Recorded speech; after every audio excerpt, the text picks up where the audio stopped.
हाँ जी डॉक्टर साहब, कुछ लोग कहते हैं कि खालिस्तान की मंग छड्ड के राजा नूं वध अधिकार देने की मंग करनी चाहिए है। इस बारे तुहाडा की कहना है?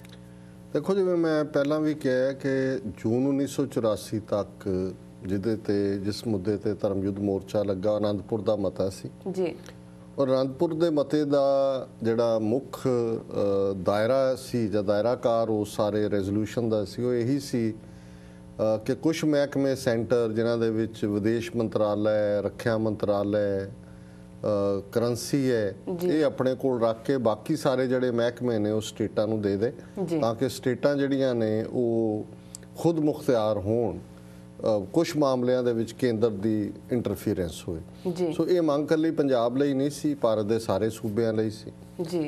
ते नतीजा उसका टैंका तोपां नाल हमला, सिखां दी नस्लकुशी दे दौर एक तो बाद एक जी। सो आनंदपुर का मता जून 84 तक सी, राजा नूं वध अधिकार की गल ही सी जी। उस तो बाद तो तुसीं कदे ये नहीं हुंदा कि भी जदों तुसीं एक मुकाम चों गुजर जाते हो जी और दूसरा अपना निशाना मिथ लैंदे हो, फिर तुसीं पिछे मुड़ के नहीं देखते जी।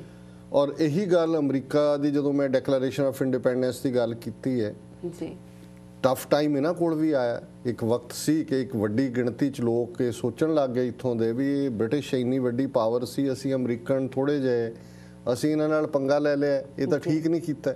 उदों दिल भी टुटण लग्या भी ये सानूं नहीं सी करना चाहिए, जिवें अज कई कहंदे ने जी वध अधिकार मंग लो, खालिस्तान की गल छड्ड दिओ जी। उदों फिर इस मुल्क दे विच एक लिखारी मिस्टर पेन जिसकी लिखत कॉमन सेंस अज भी बच्चे पढ़ते हैं स्कूलों दे विच, कॉलेजां दे विच जी।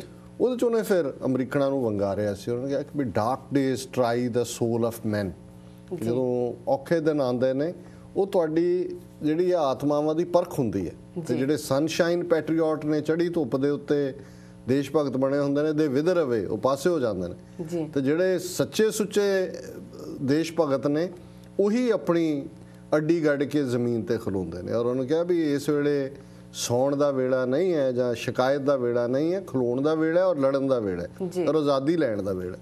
सो यही गल मैं अपने उन्हां वीरां भैणां नूं कहना चाहांगा जिहड़े कि कदे आनंदपुर का मता ते कदे भारत के नक्शे विच सानूं कुछ लभना चाहिए कि तुसीं ना अपना वक्त ज़ाया करो ना जिहड़े इस पासे काम करते हैं उन्हां दा ज़ाया। जे तुसीं ज्वाइन कर सकते हो नाल चंगी गल है, नहीं है घट्टो घट्ट विरोध ना करो ਤੇ ਜੇ ਤੁਸੀਂ ਹਮਾਇਤੀ ਵੀ ਹੋ ਪਰ ਇੰਨੀਆਂ ਲੱਤਾਂ ਭਾਰ ਨਹੀਂ ਚੱਲਦੀਆਂ ਕਿ ਨਾਲ ਖਲੋਣਾ ਹੈ, ਫਿਰ ਦੋ ਵੇਲੇ ਅਰਦਾਸ ਹੀ ਕਰੋ। ਅਰਦਾਸ ਤਾਂ ਕਰਦੇ ਹੀ ਹੋ, ਰਾਜ ਕਰੇਗਾ ਖਾਲਸਾ ਤਾਂ ਪੜ੍ਹਦੇ ਹੀ ਹੋ ਜੀ। ਸੋ ਇਹ ਜਿਹੜਾ ਸਾਡਾ ਨਿਸ਼ਾਨਾ ਹੈ ਮਿੱਥਿਆ ਹੋਇਆ। ਪੰਥ ਨੇ 1.5 ਲੱਖ ਤੋਂ ਜ਼ਿਆਦਾ ਸਿੰਘਾਂ ਸਿੰਘਣੀਆਂ ਨੇ ਆਪਣੀਆਂ ਸ਼ਹਾਦਤਾਂ ਦੇ ਕੇ ਇਸ ਨੂੰ ਮਜ਼ਬੂਤੀ ਦੇ ਨਾਲ ਇਸ ਕੇਸਰੀ ਪਰਚਮ ਨੂੰ ਖੜਾ ਕੀਤਾ ਔਰ ਇਹ ਹੁਣ ਖਾਲਿਸਤਾਨ ਦੀ ਪ੍ਰਾਪਤੀ ਤੱਕ ਜਿਹੜਾ ਹੈ यही निशाना जिहड़ा है खालिस्तान तक सानू लैके जाएगा और इवेंचुअली उस तो बाद असी चाहते हैं हिंदुस्तान जमुना पार एक मुल्क होएगा, वाघा पार पाकिस्तान है। असी गुआढ़ी देशों नाल दोस्ताना संबंध चाहते हैं और असी चंगे पड़ोसियों की तरह रहना चाहांगे। पर हुण जिहड़ा खालिस्तान की आज़ादी तो घट कोई भी इशू जिहड़ा है वो सिखां नूं सैटिस्फाई नहीं कर सकदा जी। डॉक्टर साहब तुहानूं नहीं लगदा कि असी खालिस्तान लहर विच गलतियां कीतियां हन जिस करके असी सफल नहीं हो पाए? इस बारे तुसीं की कहना चाहते? देखो ये जिहड़ी गल भी है, जिवें मैं अगे भी अक्सर ये कहना भी दो शब्द अंग्रेजी दे ने, एक सैल्फ एनालिसिस है, एक सैल्फ कंडैमनेशन है जी। पहले नूं असीं कहंदे हैं आपा पड़चोल, दूसरे नूं असीं कहंदे हैं आपा नखेदी जी। सिर जोड़ के बैठ के इस गल नूं देखना कि भाई असीं कित्थे कित्थे होर बेहतर कर सकदे सी, ये आपा पड़चोल है जी। पर अपने सिर च सवाह पानी सैल्फ कंडैमनेशन के जी ये साडा ही है जी, लटेरे भी साडे जी, असीं सिख नहीं जी पूरे, इसलिए साडा की बनना सी, असीं फलाणे ते असीं टिमके। ये भी वो लोग ही गल्लां करदे ने जिहड़े ना आप कुछ करदे ने जी ਤੇ ਨਾ ਜੋ ਕੋਈ ਕਰਦਾ ਉਹਦੀ ਸ਼ਲਾਘਾ ਕਰਨ ਦੇ ਲਈ ਉਹਨਾਂ ਦੇ ਕੋਲ ਚੰਦ ਸ਼ਬਦ ਹੁੰਦੇ ਨੇ ਜੀ। ਸੋ ਇਹਦੇ 'ਚ ਕੋਈ ਸ਼ੱਕ ਨਹੀਂ ਹੈ ਕਿ ਜਿਵੇਂ ਮੈਂ ਪਹਿਲਾਂ ਕਿਹਾ ਕਿ ਇੱਕ ਮਜ਼ਬੂਤ ਹਕੂਮਤ ਜਿਹਦੇ ਕੋਲ ਫੌਜ ਹੈ, ਜਿਹਦੇ ਕੋਲ ਆਪਣਾ ਪੂਰਾ ਨੈਟਵਰਕ ਹੈ, ਉਹ ਜਦੋਂ ਉਹਦੇ ਨਾਲ ਤੁਹਾਡੀ ਟੱਕਰ ਹੁੰਦੀ ਹੈ, ਉਹਨਾਂ ਦੇ ਵਸੀਹ ਪੈਮਾਨੇ ਦੇ ਉੱਤੇ ਉਹਨਾਂ ਨੇ ਸਾਡੀ ਲਹਿਰ ਦੇ ਵਿੱਚ ਘੁਸਪੈਠ ਕਰਵਾਈ। ਹੁਣ ਸਬੂਤ ਨੇ, ਰੋਬੈਰੋ ਵਰਗਾ ਬੰਦਾ ਜਿਹਨੇ ਕਿਤਾਬ ਲਿਖੀ ਹੈ ਬੁਲਟ ਫਾਰ ਬੁਲਟ, ਉਹਨੇ ਮੰਨਿਆ ਕਿ ਅਸੀਂ ਜਿਹੜੀਆਂ ਕਾਲੀਆਂ ਇਹ ਕੈਟਸ ਨੇ, ਕਾਲੀਆਂ ਬਿੱਲੀਆਂ ਇਹ ਲਹਿਰ ਦੇ ਵਿੱਚ ਵਾੜੀਆਂ ਜੀ। ਇਸ ਕਿਸਮ ਦੇ ਪੁਲਸੀਏ ਇੰਟੈਲੀਜੈਂਸ ਵਾਲੇ ਕੇਸਰੀ ਦਸਤਾਰਾਂ ਬਣਵਾ ਕੇ ਉਹਨਾਂ ਨੂੰ ਚੋਲੇ ਪਵਾ ਕੇ ਉਹਨਾਂ ਨੂੰ ਲੁਟੇਰਿਆਂ ਦਾ ਕੰਮ ਲਿਆ, ਉਹਨਾਂ ਤੋਂ ਲੋਕਾਂ ਦੇ ਵਿੱਚ ਹਮਦਰਦੀ ਟੁੱਟੀ ਕਿ ਭਾਈ ਸਿੰਘ ਇਹ ਕੰਮ ਕਰਦੇ ਨੇ। ਸੋ ਇਸ ਤਰੀਕੇ ਨਾਲ ਉਹਨਾਂ ਨੇ ਸਾਨੂੰ ਬਦਨਾਮ ਕੀਤਾ। ਸੋ ਅਸੀਂ ਇਹ ਸਮਝਦੇ ਹਾਂ ਵੀ ਕੌਮੀ ਅਣਖ ਦੇ ਲਈ ਇਹ ਵਿਚਾਰੇ ਨੌਜਵਾਨ, ਕੋਈ 16 ਸਾਲਾਂ ਦਾ, ਕੋਈ 18 ਸਾਲਾਂ ਦਾ, ਕੋਈ 3-3 4-4 ਭੈਣਾਂ ਦਾ ਇੱਕੋ ਇੱਕ ਭਰਾ ਹੈ, ਘਰਾਂ ਚੋਂ ਨਿਕਲੇ, ਉਹਨਾਂ ਦਾ ਕੋਈ ਨਿੱਜ ਤੇ ਨਹੀਂ ਸੀ, ਖਾਲਿਸਤਾਨ ਕੋ ਉਹਨਾਂ ਦੇ ਟੱਬਰ ਲਈ ਤੇ ਨਹੀਂ ਸੀ ਬਣਨਾ ਜਾਂ ਉਹਨਾਂ ਲਈ ਤੇ ਨਹੀਂ ਸੀ ਬਣਨਾ। ਸੋ ਬਜਾਏ ਕਿ ਅਸੀਂ ਉਹਨਾਂ ਨੂੰ ਐਪਰੀਸ਼ੀਏਟ ਕਰੀਏ, ਉਹਨਾਂ ਨੂੰ ਸੈਲੂਟ ਕਰੀਏ, ਪ੍ਰਣਾਮ ਕਰੀਏ ਜਿਨ੍ਹਾਂ ਨੇ ਆਪਣੀਆਂ ਜਿਹੜੀਆਂ ਨੇ ਉਹ ਜਾਨਾਂ ਦਿੱਤੀਆਂ ਨੇ ਕੌਜ਼ ਦੇ ਲਈ, ਅਸੀਂ ਉਹ ਗਲਤੀਆਂ ਲੱਭਣ ਦੇ ਉੱਤੇ ਹੁੰਦੇ ਹਾਂ। ਭਾਈ ਜੇ ਕੋਈ ਕੰਮ ਕਰਦਾ, ਹੋ ਸਕਦਾ ਕੰਮ ਦੇ ਵਿੱਚ ਗਲਤੀਆਂ ਵੀ ਹੁੰਦੀਆਂ, ਅਸੀਂ ਨਹੀਂ ਗਲਤੀਆਂ ਕਰਦੇ ਸਵੇਰ ਤੋਂ ਸ਼ਾਮ। ਸਾਡੇ ਘਰਾਂ 'ਚ ਵੀ ਆਪਣੇ ਪੁੱਤਰ ਧੀਆਂ ਨੇ, ਉਹ ਗਲਤੀਆਂ ਨਹੀਂ ਕਰਦੇ ਪਰ ਉਹਨਾਂ ਨੂੰ ਅਸੀਂ ਉਹਨਾਂ ਗਲਤੀਆਂ ਦੀ ਜ਼ਿੰਮੇਵਾਰੀ ਆਪਣੇ ਸਿਰ ਲੈਂਦੇ ਹਾਂ ਕਦੇ। ਸੋ ਅਸੀਂ ਉਹਨਾਂ ਨੂੰ ਬੱਚਿਆਂ ਦੀ ਤਰ੍ਹਾਂ ਦੇਖਦੇ ਹਾਂ। ਸੋ ਮੈਂ ਜਿਵੇਂ ਕਿਹਾ ਵੀ ਜੇ ਅਸੀਂ ਸੈਲਫ ਐਨਾਲਿਸਿਸ ਕਰਾਂਗੇ, ਆਪਾਂ ਪੜਚੋਲ ਕਰਾਂਗੇ ਤੇ ਜ਼ਰੂਰ ਅਸੀਂ ਇਸ ਗੱਲ ਵੱਲ ਆਵਾਂਗੇ ਕਿ ਭਾਈ ਕਿੱਥੇ ਕਿੱਥੇ ਸਰਕਾਰ ਸਾਡੇ ਤੇ ਹਾਵੀ ਹੋ ਗਈ, ਸਾਨੂੰ ਆਪਣੀਆਂ ਜਿਹੜੀ ਹੈ ਕਾਰਗੁਜ਼ਾਰੀ ਉਹਦਾ ਅਹਿਸਾਸ ਨਹੀਂ ਹੋਇਆ, ਕਿਵੇਂ ਸਾਨੂੰ ਲੋਕਾਂ ਨਾਲੋਂ ਤੋੜਿਆ ਗਿਆ, ਕਿਵੇਂ ਸਾਡਾ ਨੈਗੇਟਿਵ ਪ੍ਰੋਪੇਗੈਂਡਾ ਕੀਤਾ ਗਿਆ, ਪਰ ਆਪਣੇ ਸਿਰ 'ਚ ਸਵਾਹ ਪਵਾਈ ਜਾਣੀ ਜਾਂ ਪਾਈ ਜਾਣੀ ਆਪ ਹੀ, ਇਹ ਠੀਕ ਨਹੀਂ ਹੈ। ਜੀ ਡਾਕਟਰ ਸਾਹਿਬ, ਅਕਾਲੀ ਲੀਡਰਸ਼ਿਪ ਨੇ ਸਿੱਖ ਸਿਧਾਂਤਾਂ ਨੂੰ ਤਲਾਂਜਲੀ ਦੇ ਕੇ RSS ਦਾ ਪੱਲਾ ਘੁੱਟ ਕੇ ਫੜ ਲਿਆ ਹੈ। ਕੀ ਖਾਲਿਸਤਾਨ ਦੀ ਲਹਿਰ ਨੂੰ ਬਾਦਲ ਅਕਾਲੀ ਦਲ ਨੇ ਸਭ ਤੋਂ ਜ਼ਿਆਦਾ ਨੁਕਸਾਨ ਨਹੀਂ ਪਹੁੰਚਾਇਆ? ਬਿਲਕੁਲ ਠੀਕ ਹੈ ਤੁਹਾਡਾ ਸਵਾਲ। ਸਭ ਤੋਂ ਜ਼ਿਆਦਾ ਨੁਕਸਾਨ, ਔਰ ਇਹ ਗੱਲ ਅਕਸਰ ਕਹਾਣੀ ਇਹ ਆਂਦੀ ਹੈ ਕਿ ਇੱਕ ਕੁਹਾੜੀ ਜਿਹਦੇ ਨਾਲ ਸਾਰਾ ਜੰਗਲ ਵੱਢਿਆ ਗਿਆ ਜੀ, ਉਹ ਜਦੋਂ ਵਾਪਸ ਮੁੜ ਰਹੀ ਤਾਂ ਉਹਨੇ ਜਿਹੜੇ ਡਿੱਗੇ ਦਰਖਤ ਨੇ ਉਹਨਾਂ ਨੂੰ ਉਹਨੇ ਟੀਚਰ ਕੀਤੀ ਜੀ ਕਿ ਤੁਸੀਂ ਬੜਾ ਜੰਗਲ ਬਣਦੇ ਸੀ, ਫਿਰ ਤੁਹਾਨੂੰ ਕੱਟ ਕੇ ਛੱਡਿਆ ਨਾ, ਕੁਹਾੜੀ ਨੇ ਕਿਹਾ ਉਸ ਲੋਹੇ ਵਾਲੀ ਨੇ ਜੀ। ਤੇ ਉਹ ਜਿਹੜੇ ਡਿੱਗੇ ਪਏ ਦਰਖਤ ਨੇ ਉਹਨਾਂ ਨੂੰ ਜਵਾਬ ਦਿੱਤਾ ਕਿ ਨਹੀਂ ਕੁਹਾੜੀ, ਤੇਰੀ ਕੀ ਮਜਾਲ ਸੀ ਕਿ ਤੂੰ ਸਾਡਾ ਨੁਕਸਾਨ ਕਰ ਸਕਦੀ ਜੀ, ਤੇਰੇ 'ਚ ਸਾਡੇ 'ਚੋਂ ਹੀ ਗਿਆ ਦਸਤਾ ਜਿਹੜਾ ਹੈ ਲੱਕੜ ਦਾ, ਇਹ ਪਿਆ ਤੇ ਇਹਦੇ ਨਾਲ ਹੀ ਸਾਡਾ ਨੁਕਸਾਨ ਹੋਇਆ।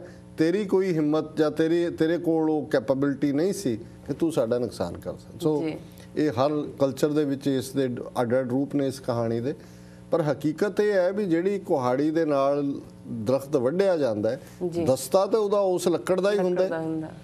ਸੋ ਬਾਦਲ ਉਸ ਜਿਹੜਾ ਦਿੱਲੀ ਸਾਮਰਾਜ ਹੈ ਜਿਹਨੇ ਸਿੱਖ ਨਸਲਕੁਸ਼ੀ ਦਾ ਏਜੰਡਾ ਬੜੀ ਸਪਸ਼ਟਤਾ ਨਾਲ ਲਿਖਿਆ ਹੋਇਆ, ਉਹਨਾਂ ਦੀ ਕੁਹਾੜੀ ਦਾ ਦਸਤਾ ਬਣੇ ਜੀ। ਇਹਨੇ ਸਿੱਖ ਸਿਧਾਂਤਾਂ ਨੂੰ, ਸਿੱਖ ਰਾਜਸੀ ਨਿਸ਼ਾਨੇ ਨੂੰ, ਸਿੱਖ ਪਰੰਪਰਾਵਾਂ ਨੂੰ ਜਿੰਨਾ ਹਾਰਮ ਇਸ ਬੰਦੇ ਨੇ ਕੀਤਾ, ਬਾਕੀ ਤਾਂ ਸਾਰੇ ਸ਼ਾਮਲ ਵਾਜੇ ਨੇ, ਅਕਾਲੀ ਹੋ, ਜਥੇਦਾਰ ਹੋਣ, ਮੰਤਰੀ ਹੋ, ਸਭ ਸੰਤਰੀ ਨੇ। ਇਸ ਵੇਲੇ ਇੱਕ ਬਾਦਲ ਟੱਬਰ ਦਾ ਹੀ ਰਾਜ ਹੈ, ਉਹ ਪੰਥ ਦੇ ਉੱਤੇ ਵੀ, ਸਾਰੀਆਂ ਇੰਸਟੀਟਿਊਸ਼ਨਸ ਤੇ ਇਨਕਲੂਡਿੰਗ ਅਕਾਲ ਤਖਤ ਸਾਹਿਬ, ਹਕੂਮਤ ਦੇ ਉੱਤੇ ਵੀ। ਸੋ ਇਹਦੇ 'ਚ ਕੋਈ ਸ਼ੱਕ ਨਹੀਂ ਹੈ। ਬਾਕੀ RSS ਦਾ ਪੱਲਾ, ਸੰਤ ਜਰਨੈਲ ਸਿੰਘ ਖਾਲਸਾ ਭਿੰਡਰਾਂਵਾਲੇ ਦੇ ਸ਼ਬਦ ਨੇ ਬਾਦਲ ਬਾਰੇ ਕਿ ਭਾਈ ਇਹਦੀ ਪਤਲੂਨ ਲਵਾ ਕੇ ਦੇਖੋ, ਥੱਲੇ ਇਹਨੇ ਖਾਕੀ ਨਿੱਕਰ ਪਾਈ ਹੋਈ ਹੈ। ਹੁਣ ਖਾਕੀ ਨਿੱਕਰ RSS ਦਾ ਐਡਰੈਸ ਹੈ।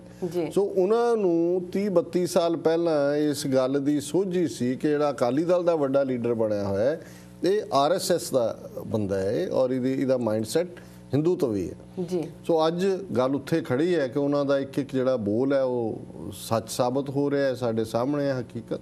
ਪਰ ਕੋਈ ਸ਼ੱਕ ਨਹੀਂ ਕਿ ਇਹਨੇ ਸਭ ਤੋਂ ਜ਼ਿਆਦਾ ਨੁਕਸਾਨ ਕੀਤਾ ਹੈ ਕੌਮ ਦਾ ਵੀ, ਖਾਲਿਸਤਾਨ ਦੀ ਲਹਿਰ ਨੂੰ ਸੈਬੋਤਾਜ ਕਰਨ 'ਚ ਵੀ। ਔਰ ਅਜੇ ਇਹ ਹਟੇ ਨਹੀਂ ਨੇ, ਅਜੇ ਇਹਦੇ ਮੁੰਡੇ ਨੇ ਅੱਗੋਂ ਕੀ ਕਰਤੂਤਾਂ ਕਰਨੀਆਂ ਉਹ ਵੀ ਨਜ਼ਰ ਆ ਰਿਹਾ ਵੀ ਕੀ ਡਾਇਰੈਕਸ਼ਨ ਇਹ ਲੈ ਰਹੇ ਨੇ। ਜੀ ਡਾਕਟਰ ਸਾਹਿਬ, ਤੁਸੀਂ ਅੱਜ ਜੋ ਐਲਾਨ ਦਿਵਸ ਹੈ ਉਸ ਬਾਰੇ ਕੁਝ ਖਾਸ ਸੁਨੇਹਾ ਸਾਡੇ ਦਰਸ਼ਕਾਂ ਨੂੰ ਦੇਣਾ ਚਾਹੋਗੇ? ਦੇਖੋ, ਮੈਂ ਤਾਂ ਇਹੀ ਗੱਲਾਂ ਮੈਂ ਪਹਿਲਾਂ ਕਰ ਚੁੱਕਾ ਹਾਂ ਕਿ ਅਸੀਂ ਅਕਿਰਤ ਕਣ ਨਾ ਬਣੀਏ।